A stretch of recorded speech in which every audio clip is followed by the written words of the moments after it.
다윗의 죄와 하나님의 진노라고 하는 제목으로 말씀을 드리고자 합니다. 크리스천 부모들이 대개 남자들의 이름을 다윗이라고 짓기를 바라요. 참 좋아하죠. 좋은 이름이죠. 근데 대개 물어보면 그 다윗이 그냥 성공한 다윗, 복받은 다윗을 생각을 하는 말이야. 실패한 다윗에 대해서는 잘 생각을 안 해요. 오늘은 이제 시편 38편, 이 38편, 40편, 39편, 40편, 41편 한 묶음으로 보는 거예요. 다윗이 쓴 것으로. 이 시편 38편을 통해서 우리에게 뭘 가르치 한번 보시자고요. 이스라엘의 성군이죠, 다윗이. 예? 근데 그 성군이 죄를 짓고 하나님의 진노를 받아 혼이 나는 자신의 경험을 담은 게 그 38편에서 41편까지인 거예요. 다윗의 죄가 뭡니까? 아시다시피 한 여인을 탐을 내서 궁전으로 불러들여 자기 여인으로 만듭니다. 자기 여인으로 만들었고 알아보니까 이게 자기 부하 우리야 장군의 아내네. 큰일 났어. 그래서 자기 죄를 숨기기 위해서 우리아는 장군이지만 총사령관은 아니에요. 총사령관에게 편지를 보내서 우리아를 최전선에 내보내라 그래요. 다윗이 계획한 대로 우리아 장군이 전선에서 전사를 합니다. 그러자 다윗이 그 여인을 정식 아내로 받아들여요. 결혼하죠. 그 여인의 이름이 밧세바입니다. 하나님의 특별히 사랑하는 다윗이 한시를 보고 하나님께서 진노를 하시죠. 그 다윗의 속셈을 하시고 혼을 내십니다. 그래가지고 그 밧세바하고 다윗이 사이에 나는 첫 아들은 죽어요. 둘째로 태어난 아들이 솔로몬 왕입니다. 오늘 우리는 시편 38편을 통해서 간악한 마음으로 산인과 간음과 못된 짓을 행한 다윗이 어떻게 하나님의 진노가 그에게 나타났는지를 살피고 우리에게 경성하려고 하는 것입니다. 하나님은 아무리 사랑하는 아들이라 할지라도 다윗이라 할지라도 구별 없이 죄를 다스리는 하나님이시거든요. 네? 자, 먼저 하나님이 다윗의 죄를 어떻게 보셨는지를 보자고요. 사무엘하 12장에 보면 그 다윗의 행적이 나오는데 하나님께서 하신 말씀이 이렇게 나와요. 12장 10절이면 이제 내가 나를 업신여기고 햇사람 우리아의 아내를 빼앗아 내 아내로 삼았은즉 칼이 내 집에서 영원토록 떠나지 아니하리라. 여호와께서 또 이와 같이 이르시되 보라 내가 너와 내 집에 재앙을 일으키고 내가 내 눈앞에서 내 아내를 빼앗아 내 이웃들에게 주리니 그 사람들이 내 아내들과 더불어 백주에 동침하리라. 이런 얘기가 돼요. 말씀드린 대로 하나님의 특별한 사랑을 받은 다윗인데 하나님 앞에서 악을 행했다는 거예요. 근데 그 악을 하나님이 나단 선지자를 통해서 말씀하신 게 뭐냐면 하나님을 업신여겼다는 거예요. 그리고 탐욕을 하였다. 간음을 하였다. 살인을 하였다. 의도적으로 악행을 하였다는 거예요. 그래서 대가를 칠 것이다 라고 하는 게 나단 선지자의 얘기예요. 다윗의 죄를 조금 자세히 보면 다윗은 생각지도 않았는데 하나님은 그걸 죄라고 말씀하시는 거예요. 그게 뭐야? 네가 나를 업신여겼다는 거예요. 뭘 업신여겨요? 하나님의 살아계신 건 인정을 해도 하나님이 보지 못할 것이다. 하나님이 듣지 못할 것이다.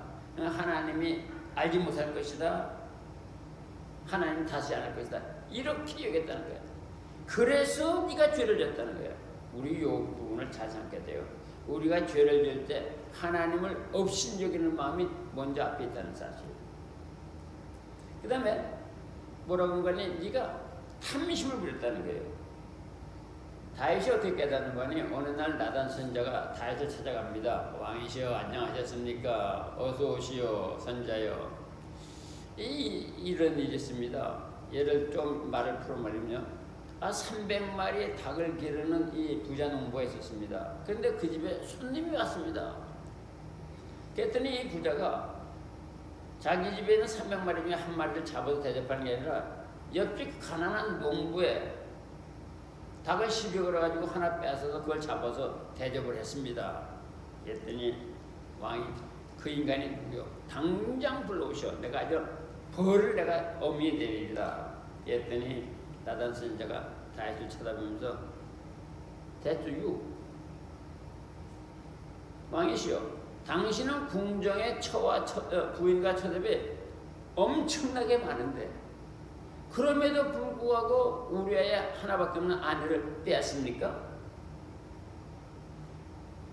회개단신 거예요. 이제 성경을 보면 다윗이 회개한다는 게 나와 있어요. 그래가지고 다윗의 세 번째 문제는 뭐냐면 남의 아내를 왕권을 동원하여 자기 여인들을 만드는 거죠. 세상에는 물건을 통해서 돈을 통해 가지고 남의 아내 자기 여인을 만드는 사람들이 많지 않습니까? 근데 왕권을 하는 거야.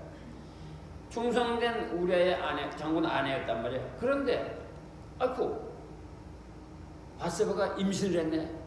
큰일 났거든. 이게 이제 다윗이 머리를 쓰는 거야. 야, 이거 어떻게 속이지? 그러다가 이제 우리아 장군이 휴가를 나옵니다. 휴가를 나오니까 왕이 뭐라는 거니? 여보 장군 수고 많이 하셨소. 가서 집에 가서 쉬시오. 쉬시고 나중에 힘을 얻어 다시 전전에 나가시오. 그런단 말이야. 그러니까 또 우리아가 충성되면 뭐냐면 왕이시여, 내가 그럴 수는 없습니다. 내 부하들이 지금 전선에서 목숨을 싸우는데 어떻게 내가 집에 가서 한가하게 쉽니까? 그리고 우리아가 자기 집을 가지 않고 궁전에 있다가 다시 전장으로 나가는 거예요. 다윗이 자기 계획이 틀렸거든. 자기가 저지른 짓을 우리아가 저지른 것으로 둔갑하려다가 그게 안 되니까 사령관한테 편지를 보내서 이자를 최전선에 보내라. 그럼 최전선에 죽게 한다고 말해요. 그래서 우리아는 암몬 자손과의 전투에서 전사를 했습니다. 다윗이 탐심을 부려서 왕권을 이용하여 간음을 하고 또 계획적으로 살인을 하고 의도적으로 자신의 범죄를 숨기려 했던 거예요. 근데 하나님이 아셨거든. 나단 선지자가 와서 알려줬거든. 하나님은 이 범죄가 다윗이 하나님을 업신여긴 데서 디스파이라고 나와 있어요. 무시한 데서부터 시작됐다고 보는 거예요. 왜냐? 목동이었거든 다윗이요. 그런데 하나님께서 왕으로 만들어줬거든. 사울을 피하고. 그런 은혜가 있는데 말이야. 무시하는 거예요. 하나님을 사랑하면 하나님이 진노케 하는 죄는 짓지 않습니다. 의도적으로 사람 사이에서도 사랑하는 사람이 싫어하는 거 짓지 않잖아. 서로 할 때는 우리 부인이 싫어한다고, 우리 남편이 싫어한다고 죄를 안 짓는데 어느 한쪽을 무시하고 깔보면 죄를 짓는 거거든. 에이, 남편 뭐까지 많이 또 죄를 짓거든. 죄를 지으려고 또 계획을 하거든. 예, 하나님을 업신여기려고 하는 마음이 들었으면 죄가 시작된다는 걸 기억하시기 바랍니다. 다윗이 지금 죄의 대가가 뭐였습니까? 간음으로 낳은 아들은 죽었어요. 일주일 만에 죽었어요. 그 다음에 하나님의 진노가 다윗의 육체에 왔는데 어떻게 왔냐? 그 내가 보니까 너무 해서 그냥 짧게 소개하는 거예요. 다윗의 육체는 병이 들고 뼈는 강인함을 잃었다 그래서 골다공증이 생겼다는 말이죠. 근데 뼈의 고통은 불에 타는 듯 했다. 뼈의 고통이 굉장하거든요. 이 뼈의 통증이 굉장히 센 약을 먹습니다. 그냥 육체가 한마디로 엉망이 되었다 이 말이에요. 그 다음에 게다가 가슴은 뛰었고 기운은 빠졌고 눈조차 어두워졌다고 그래요. 하나님의 진노의 대가가 이제 육체에 그렇게 오는 거예요. 육체뿐만 아니라 다윗의 심령에도 대가가 왔는데 마음의 죄책감이 너무 무겁게 눌려 견딜 수가 없어요. 뭐라고 표현하니? 나는 아주 부서져가지고 무기력해졌다. 마음이 부서져야 무기력해졌다고 말해요. 마음의 고통이 너무너무 심했다는 거예요. 한마디로 내가 죽을 것 같고 고통이 떠나지 않아서 숨을 쉴 수가 없었다. 이게 심령이 오는 대가였어요. 고통이었어요. 근데 중요한 건 뭐냐? 다시 이런 얘기예요. 내 주변이 변화가 있었다는 거야. 내 친구들과 이웃이 나를 외면했다는 거야. 나를 해하는 자들이 나의 파멸을 이야기하고 종일 나를 죽일 음모를 꾸미고 있었다는 거야. 주변에는 거친 적들이 많이 생겼고 이유 없이 나를 미워하는 적들이 헤아릴 수 없었습니다. 그들은 나의 선을 악으로 갚고 선한 것을 찾는 나를 비워나이다. 이렇게 생각할 때 그 뭐 별것도 아니네. 까지가 안 보면 되지. 여기에 대단한 영적인 원리가 들어있어요. 죄를 지으면 세상 사람과 신자들이 죄를 지으면 뭐가 밀려나세요? 하나님의 영이 자꾸 아주 쉽게 표현하면 자꾸 좀 밀려나갑니다. 외해져요. 그럼 그 일로 누가 하냐? 어둠이 들어오기 시작합니다. 어둠이. 예? 주변에 말 그렇게 나는 거예요. 그러나 신자가 영어로 더욱 기도하면은 영적으로 충만해져가지고 새로운 친구, 하나님의 자녀들이 가까이 오는 거예요. 예? 여러분 요 원리를 알아야 돼. 그래서 죄를 짓고 나면 옛 친구들, 좋은 친구들, 주 안에서 생긴 친구들이 멀어지고 그 다음에 주 밖에 있는 것들이 가까워지기 시작하는 거야. 죄가 죄를 끌어다니는 거죠. 어둠이 어둠을 끌어다니는 거야. 원리가 그런 거야. 에? 그래서 육적으로 뿌린 씨는 영적인 격을 낳는다는 사실을 알아야 돼. 내가 육적으로 악을 짓고 내가 육적으로 죄를 짓고 나면 내 영은 메말라지고 내 영은 쇠퇴해지고 그 다음에 마귀는 계속 들어온다는 거예요.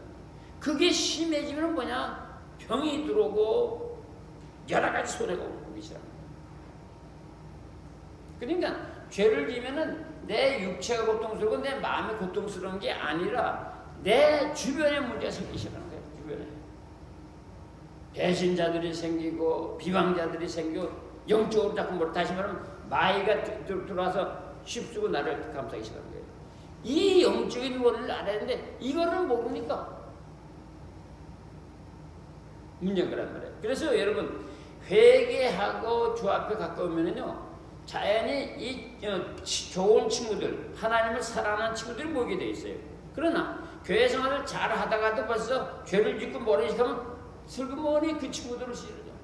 괜히 마음이 싫어지는 거야. 그러니 모르기 시작하는 거야. 예?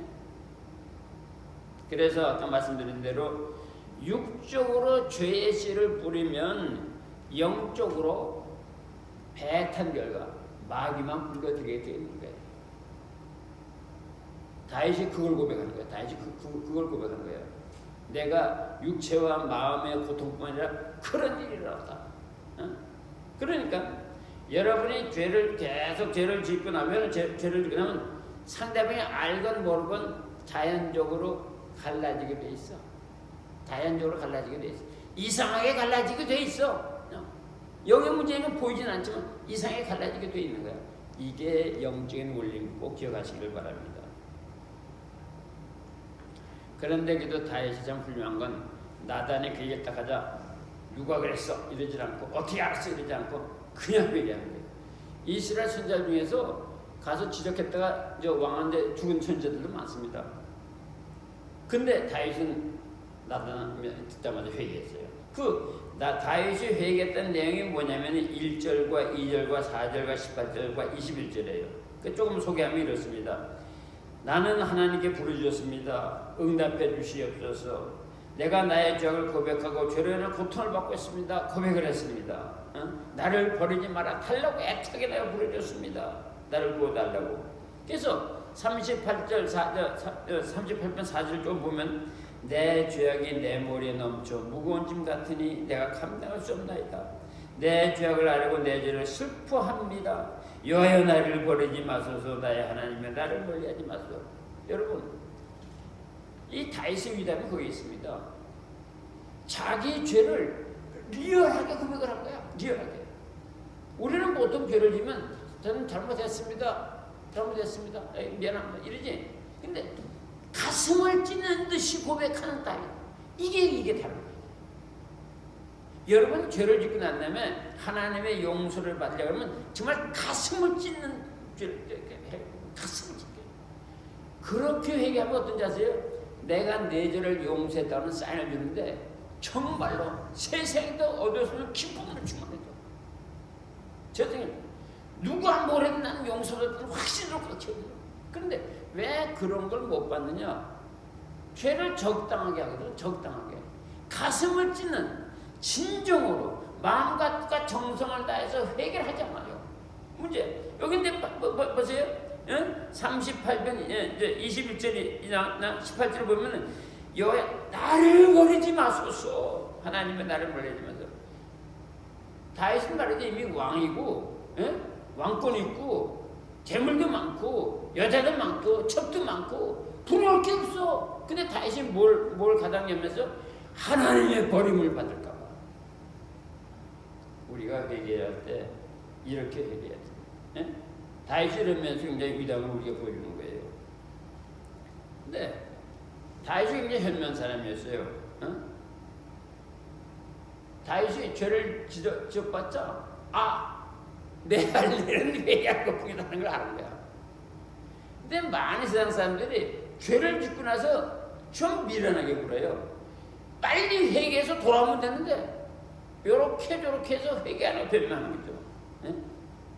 다윗이 그렇게 가슴을 찢는 회개를 하니까 하나님께서 받아서 관계를 회복해주고 용서하시고 무슨 얘기 됩니까?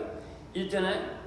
사무엘하 12장 13절에 보면은 여호와께서도 당신의 죄를 사하였나니 당신은 죽지 아니할 것입니다.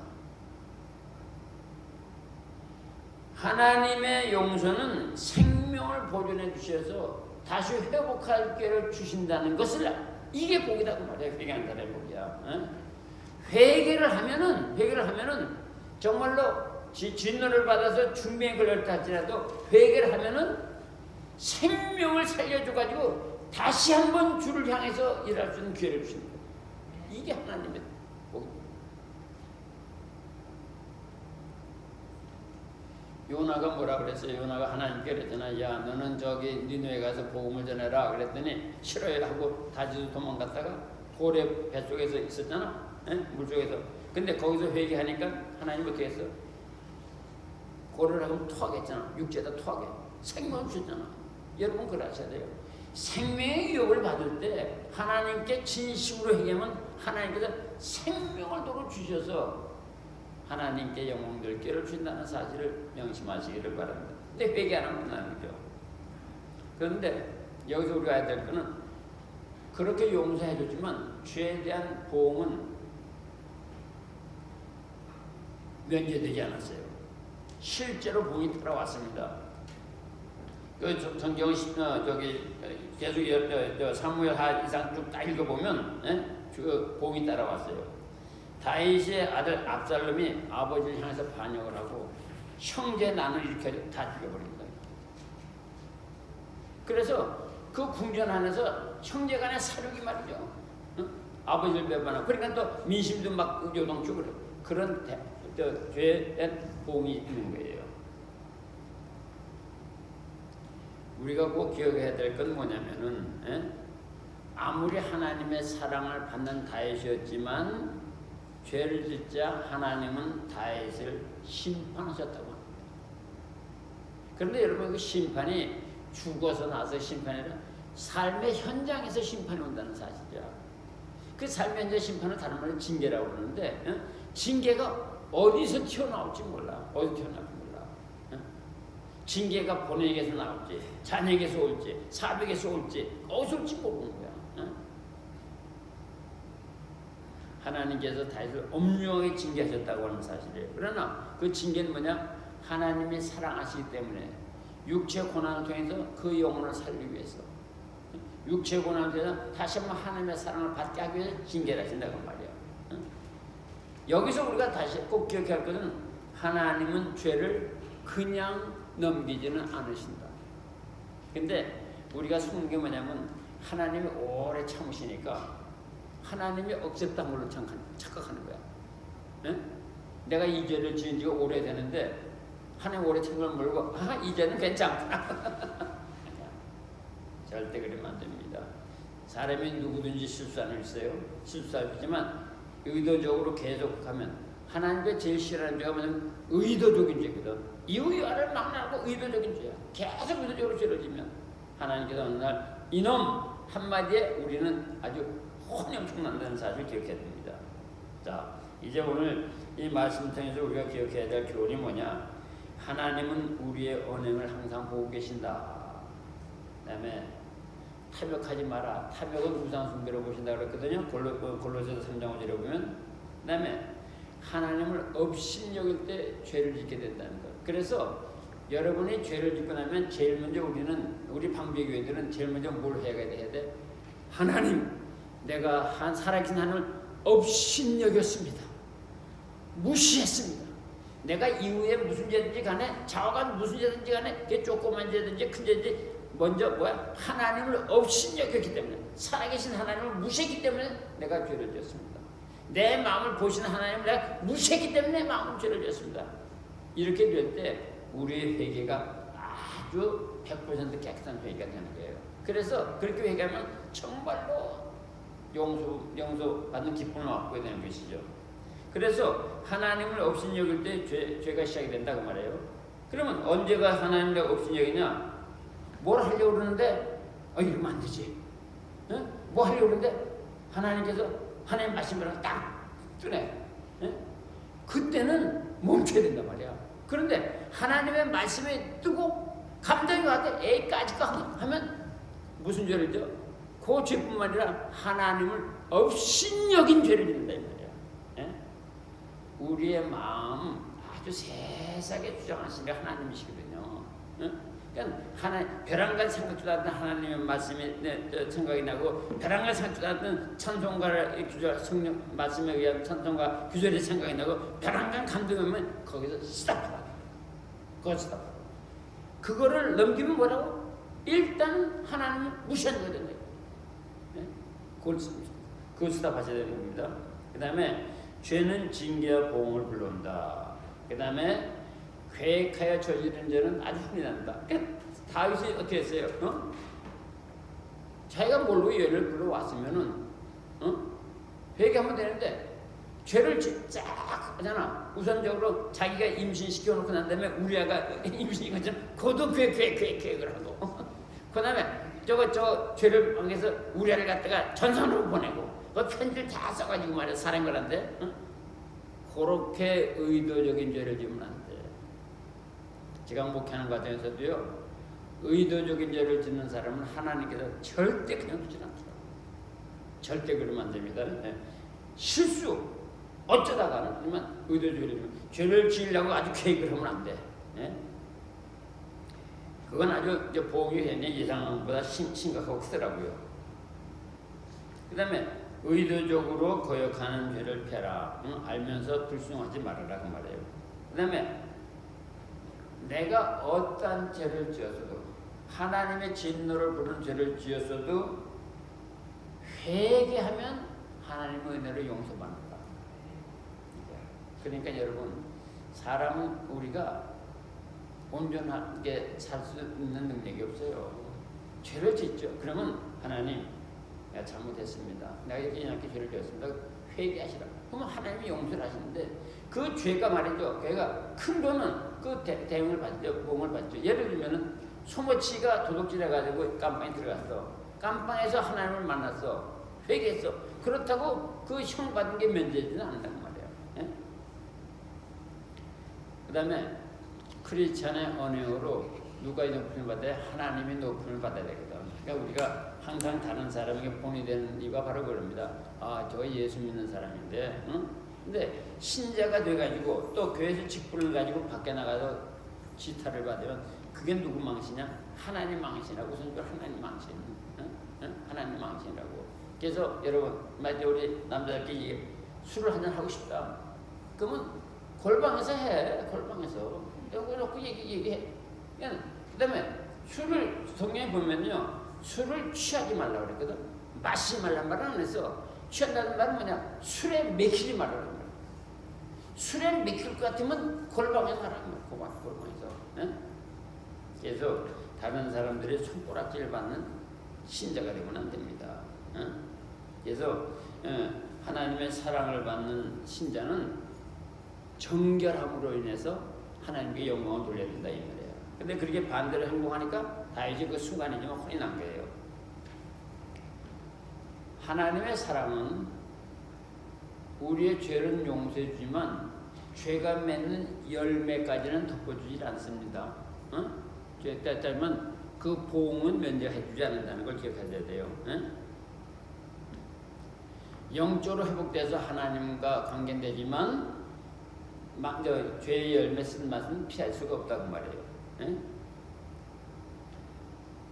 한마디로 이제 말씀을 드리면요, 인간에게 찾아오는 모든 불행은 그 원인을 가지고 있다. 근데 그게 뭐냐? 죄악이다. 죄악. 거기는 직접적인 원인도 있고 간접적인 원인이 있어요. 직접적인 원인은 내가 만드는 거고, 불행해서 내가 만들 때 불행한 거고, 간접적인 원인은 뭐야? 그 우크라이나 근처에 사는 사람들, 지금 서너개 사는 사람들 그 전쟁이 일어나서 주변으로 인해서 고통을 받잖아. 그건 피할 수가 없는 거예요. 간접적인 원인은. 그러나 직접적인 원인을 만들지 말으라고 말이야.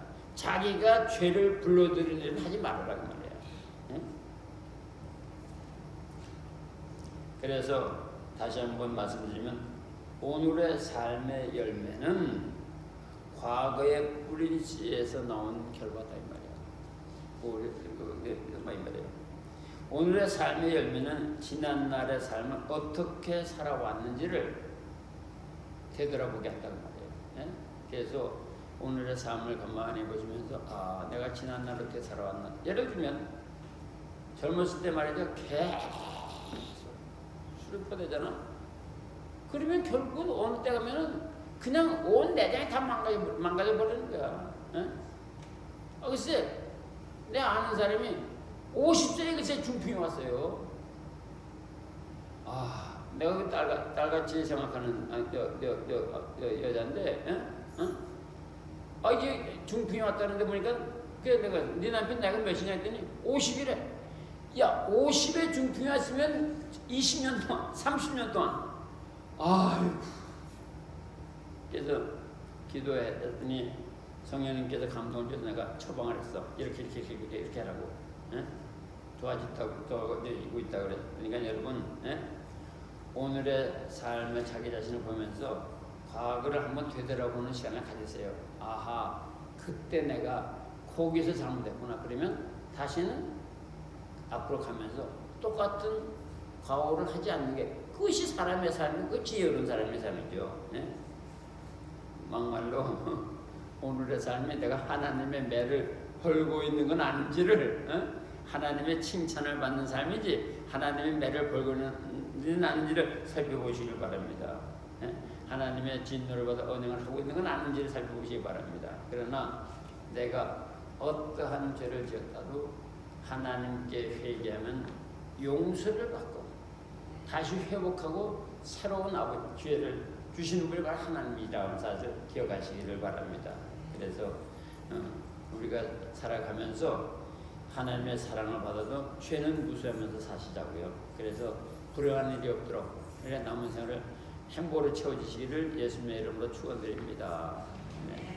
아버지 하나님, 다윗의 죄를 통하여서 오늘 우리가 무엇이 빠졌는지를 알게 하신 것을 감사합니다. 원하고 기다리는 아무도 하나님을 없인 여기는 자들이 되지 않도록 하나님을 두렵고 경외하는 마음으로 살아갈 수 있도록 성령님 도와주시옵소서. 주님만 영광 받으소서. 예수님의 이름으로 기도합니다. 아멘.